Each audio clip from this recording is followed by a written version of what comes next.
marriage might have worked as well as most if Joe hadn't happened. I was too young for it. That's true, of course. I always will be. But Sheila might just have dragged me screaming into manhood, instead of which I was one of the menagerie. She loved me as much as any goldfish or aphelandra. This is Theater Talk. I'm Susan Haskins. Joe Egg is a very funny and ultimately devastating play about two people coping with raising a severely handicapped child. We're very pleased to have the man who wrote it here with us tonight, and here to introduce him, my co-host, Michael Riedel of the New York Post. You don't want to miss this revival of A Day in the Death of Joe Egg at the Roundabout. It's a terrific, terrific production of a great play. Very happy to have the writer with us tonight, Peter Nichols from London, to see this revival at the Roundabout. He has written some of my favorite plays of all time, really. Passion Play, Forget Me Not Lane, and The National Health. And welcome to Theater Talk. I'm very pleased to be here. I've been reading your diaries, which were published in London a couple of years ago. Yeah. Starting in 1969 up through 77. And you talk quite a bit about Joe Egg in the play, and the autobiographical details. You had a daughter, Abigail, who was a spastic. And I'm curious to know, the autobiographical part of the play, where, of course, that came from, why you began to write this play, but then how you went in to get the comic parts of the play. Because this could have been just a very sad, realistic tragedy, and yet this is a play with a great deal of humor. Yeah. I had to go back recently because I was giving an interview and I wanted to look at a previous draft of the play. Now, I sold my stuff, my papers, to the British Library a few years ago to raise money largely, but also because it would be safer there than, you know, somewhere where the dog could piss on it or something. So, well, I went to visit you in your den once and you had the rows of all of your diaries that you Oh, that's right, yes, yes. Well, they've all gone into the British Library. And so if I want to see my stuff now, I have to go and show my reader's ticket and apply, and, you know, and I'm like sort of, you know. But, so I went along and found this draft, previous draft of the play, which I'd completely forgotten. And, you know, it was utterly different in tone and in plot and in everything else, really. Utterly different, and I'd quite forgotten it. What happened was that as I went on with it, I refined it into a comedy. And it was a rather grim, dreary sort of play, I thought, you know, very, probably in some ways, in classic terms, a better play, in that it had a more interesting plot, the characters developed more, you know, but it was dull in its tone. I think now the secret of it, and why this is the third time it's been in New York, the secret of it is that it's light in tone.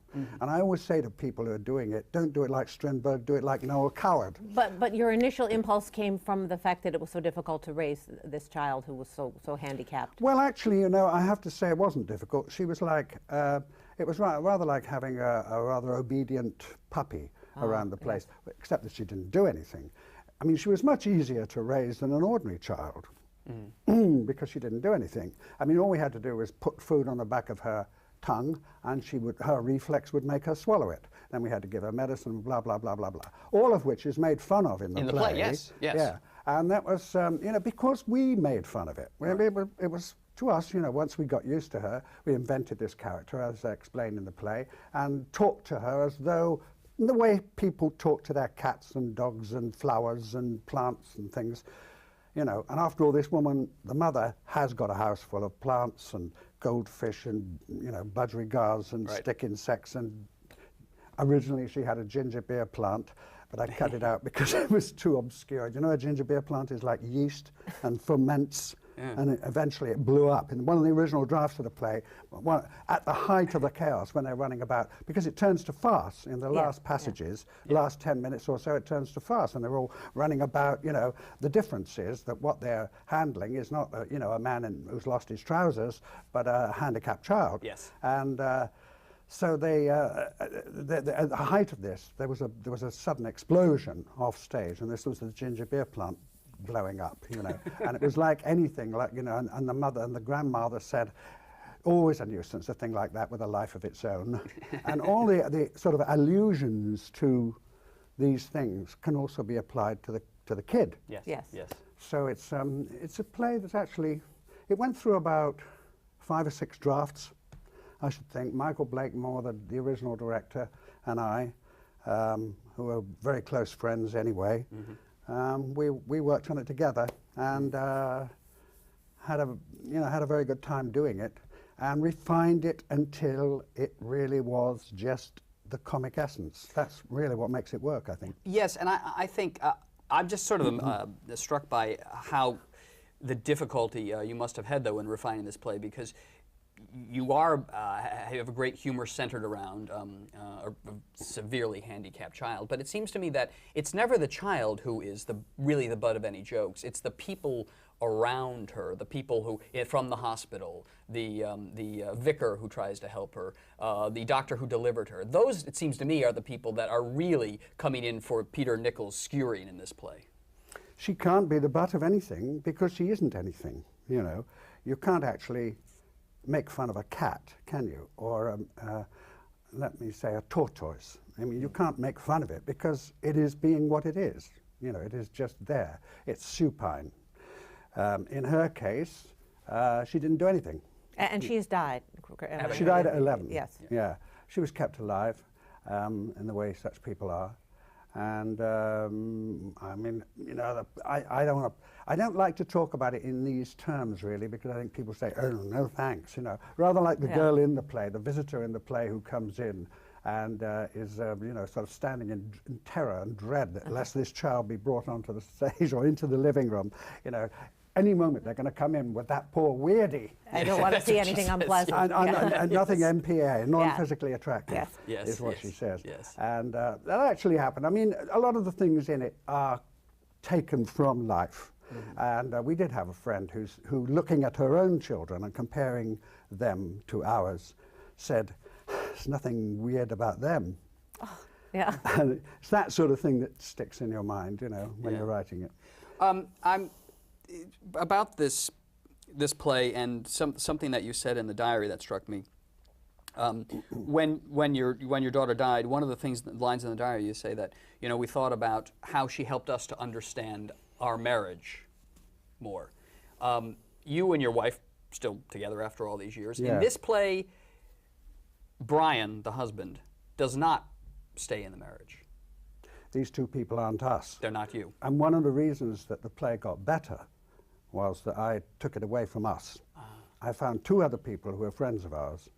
And, you know, in fact, they were photographed with us when Life magazine came over to do a piece on me for the opening in Broadway.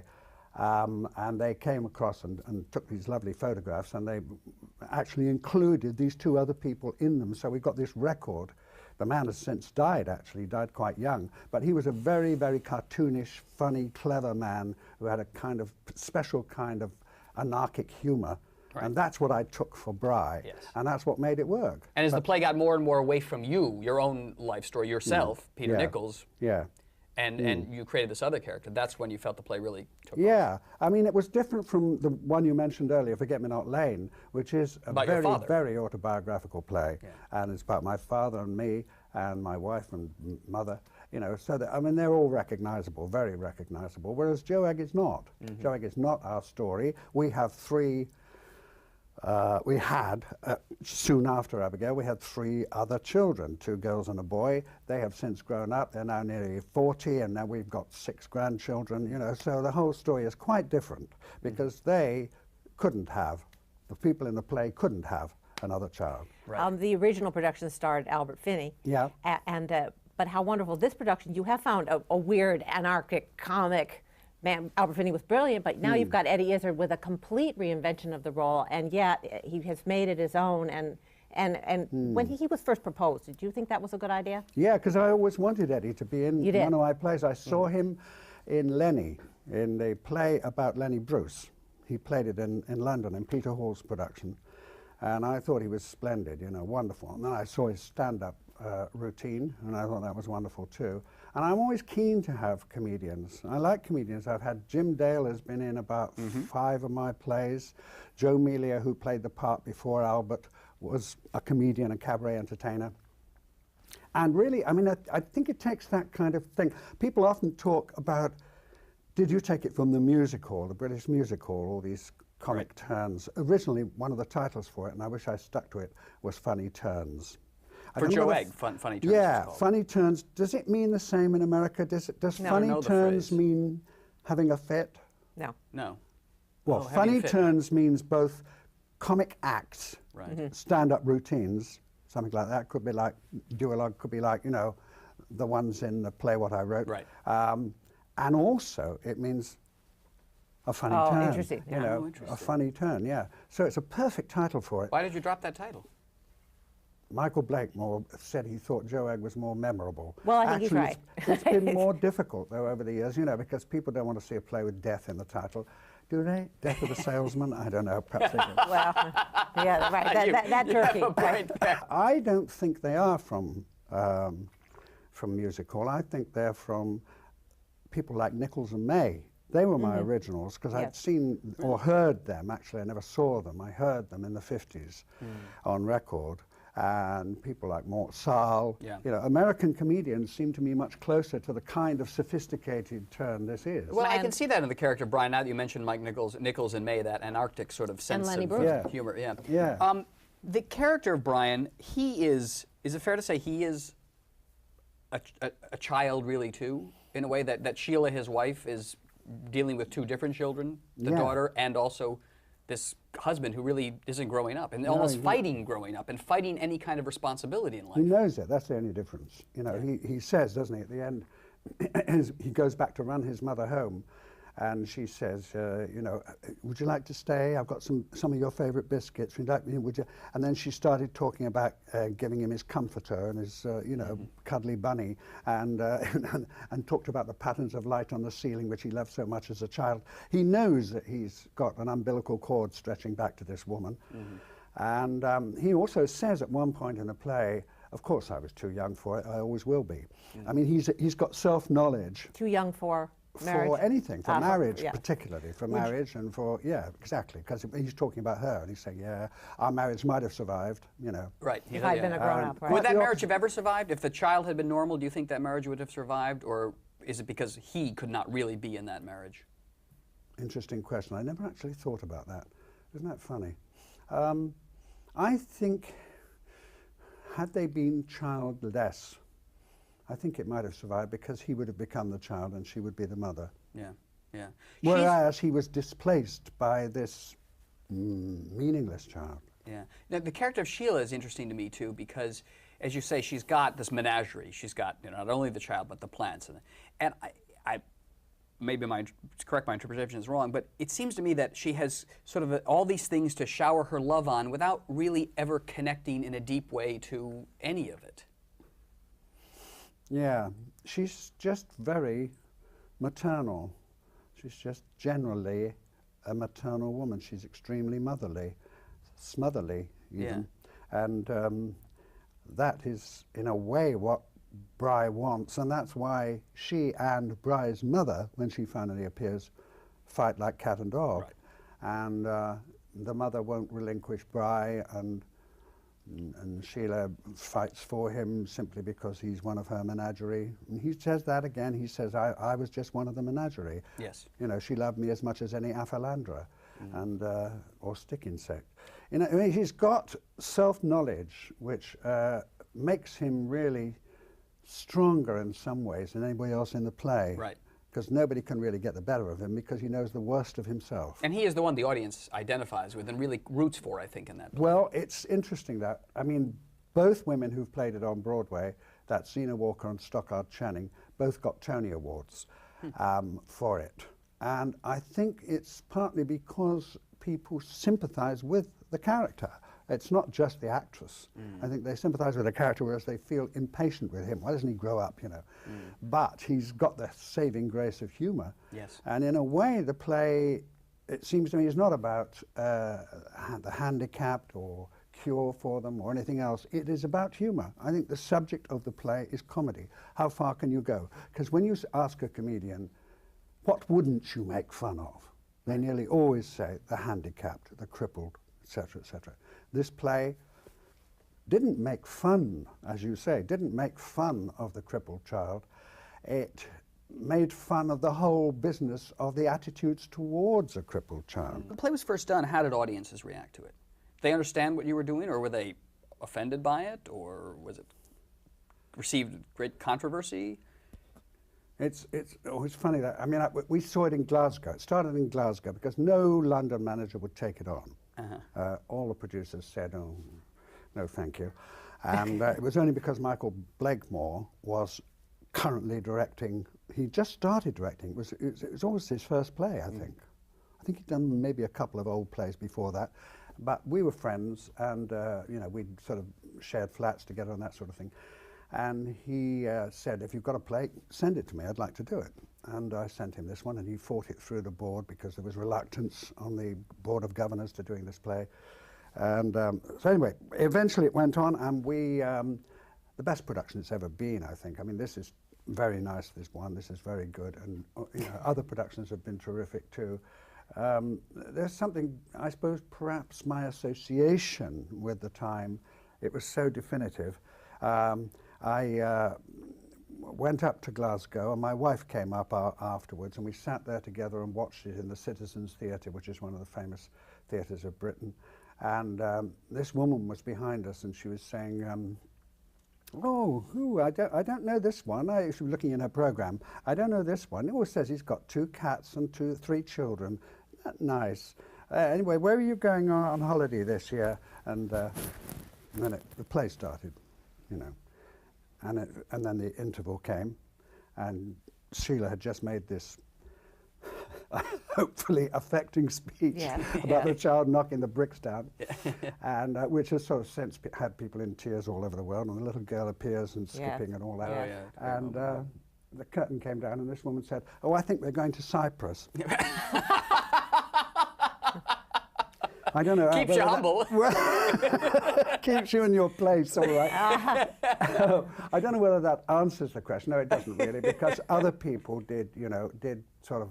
I mean, I know when they ran the first act in the empty theatre in the working lights, and the kid came on, I did actually shed tears because I hadn't. It's very rare. I'm not a crier at all. I cried at Uncle Vanya when Laurence Olivier did it. I cried at Oh, What a Lovely War when Joan Littlewood did it.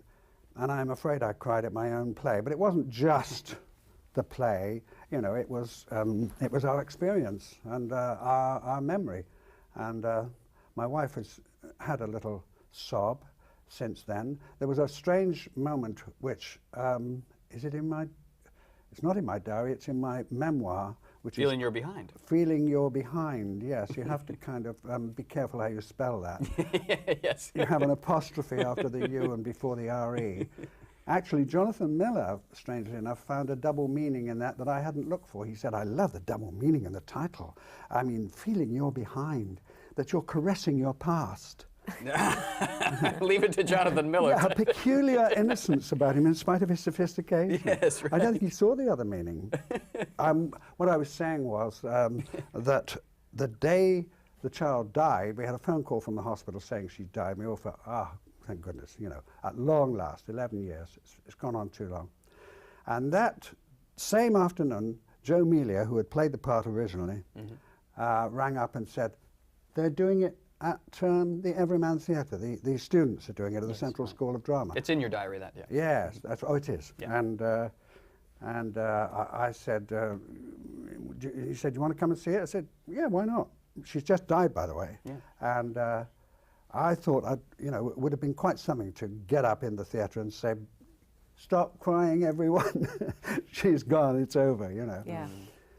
But it is I mean, in a way, being very austere and proper about it, I suppose I succumbed, really, to the attraction of moving an audience. I think it's easy to move an audience, to make an audience cry. I think it's easy to make an audience laugh. What is difficult is to make them think at the same time as they're doing that. And I think at times this play does that, and other plays I've done do that. But, you know, it gives way a bit to sentiment. The very thing that I'm making fun of when I talk in the play about the mother going to see Julie Andrews, you know. Yes. Joe Egg and the National Health, both, you take the lance to the healthcare system and to doctors. Does that come out of your own personal experience with the? I mean, you really have it in for doctors, I find, in these two plays. Well, yeah, with those two, yeah. I really didn't. The funny thing was that came from a television play called The End Beds, and that was rejected by every television company in the country. And then it became Laurence Olivier and Kenneth Tynan said, "Would you do us a play after Joe Egg?" We didn't get Joe Egg, but we'd like to do one of yours. Would you write one for us? And it was like, there were 35 people in the company, so I could write a big play. So I got this play out that had been turned down by every television company in the country, including the BBC, and I rewrote it and introduced a lot of theatrical elements into it, including a character played by Jim Dale who spoke to the audience and so on and so on. And I renamed it The National Health. It wasn't my original thinking, it wasn't my original thought that would be so. And I really meant the health of the nation, a pun, because we call the National Health Service the National Health for short. And it also means the health of the nation. Then it went on. Olivia didn't like it, hated it actually, but Tynan pushed it through. We got it on. It was quite a success and stayed there for in the repertoire for about 2 years. And but the nice thing was that the following morning when the notices came out, I was rung by the BBC. Do you think this could make a television play? One of the themes I think that goes through your plays is people kind of trapped in their worlds for some reason. I mean, Brian and Joe Egg, he really wants to get away. He finally does, but it's a struggle to get there. Passion Play is about a man in a marriage that he wants to break free of. Is that a fair assessment of a theme that has interested you in some ways? Yes, it does. And there's a play that does that even more, which is called Born in the Gardens, which has not been seen over here. And that is actually, it means born in the zoological gardens. It's something that in England, if you have an animal who's been born in the zoo, they put born in the gardens. So it means, it actually refers to a gorilla who was the oldest gorilla in captivity, which was in Bristol Zoo. And where you're from, Bristol? Well, I'm from Bristol. I used to go along and see Alfred, who was a bad-tempered, horrible beast, you know, and used to throw turds at you if you got too close. And he was, you know, he was in a cage. And the characters in the play were in a cage. But it wasn't a punishing imprisonment. It was something that the main character actually enjoyed. And when his brother and sister from California come along to release him and say, "Come on, Ryan," you know, Mo, his name was Mo. You're mouldering away with Mother here in this old house with a suit of armor in the corner and all that. You know, come away. You can have freedom. You can, you know, you can in Hollywood. You can talk to the stars. And he said, "Talk to them? They're too far away, aren't they?" And he said, "No, not those stars, the film stars," and so on. And he never gets away, and he doesn't want to get away, and he's very happy living with his increasingly dotty mother. Do you have a sense where it comes from in your life? Why is it that you are interested in this theme of people sort of trapped in prison? Well, I suppose I'm a coward, actually, and I think I've lived a cowardly life. I know this sounds like I'm backing shyly into the limelight or something, you're trying to get a medal for being a coward, but I'm not. I really think it's something that's characteristic of my own life and to some extent my father, maybe even my brother. I don't know. He won't see this, so I can say that. We'll send it to him. No, I think it's just a form of cowardice, is not going out into the world. You know, I mean, I like being in New York. It's wonderful to come here and see everything and do everything and meet people and stuff. But I can't wait to get back to my little room where I can sit. I think most writers are like this, aren't they? You know, where I can sit and invent a world that I can control, that isn't an aggressive taxi driver or a bus that doesn't turn up on time, or an actor who fluffs his lines or something. You know, it's something I can control. Nothing like that's going to happen because I'm writing it. Interesting. We got to wrap it up. Great pleasure chatting with you. Day in the Death of Joe Egg at the Roundabout Theater Company. A very, very good revival, and it's just a terrific play. And I hope we see more Peter Nichols plays. I hope there should be a spark of new wave of Peter Nichols things in New York. I hope so, too. Bring back the Passion Play, yeah. Oh, I love that play. That's a wonderful Yeah, I play. haven't had good luck here, but no mind. Thanks for being our guest tonight in Theater All right. Talk. Thank you. She'd just been telling me about the epilepsy in our family. I beg your pardon. So I felt I had to console her by mentioning someone on your side. You pick your time to throw it back, don't you? Epilepsy in our family. Where'd you get that? From you, Uncle Neville. Uncle Neville. Oh. Yes, Uncle Neville. Now, he wasn't family. He happened to marry Auntie May, that's all. So our family is only epileptic by marriage. Of course. Theater Talk is made possible in part by the Friedrich Loewe Foundation, the Corey and Bob Dinelli Charitable Fund, the Eleanor Naylor Dana Charitable Trust, the Alan S. Gordon Foundation, and public funds from the New York State Council on the Arts, a state agency. Playbill Online is the official website of Theater Talk and the home of the Playbill Club, providing information and opportunities for theater lovers.